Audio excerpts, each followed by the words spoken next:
हम हुदा और खुरम के जहाज़ के इंतज़ार में खड़े हुए हैं। ये लैंड करने जा रहा है, वो टेक ऑफ करके आएगा। तो मैंने कहा चलो इसकी भी बना लेते हैं, है ना। जहाज़ तो मज़ेदार ही लगते हैं। हाँ,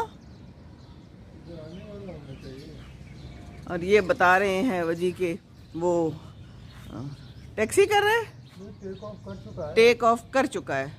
तो फिर तो बस आने ही वाला होगा फिर तो। ये देखा है अम्मा अब्बा कहाँ खड़े में हैं और जहाज़ के इंतज़ार में। ये भी होता है जिंदगानी में, है। खिड़की से वो हमें जांग पाएंगे? कहते हैं नहीं नहीं, जैसे मैं तो बड़ी सीरियसली पूछ रही हूँ। सीरियस जवाब मिला, नहीं नहीं, खिड़की से भी देख सकते हो।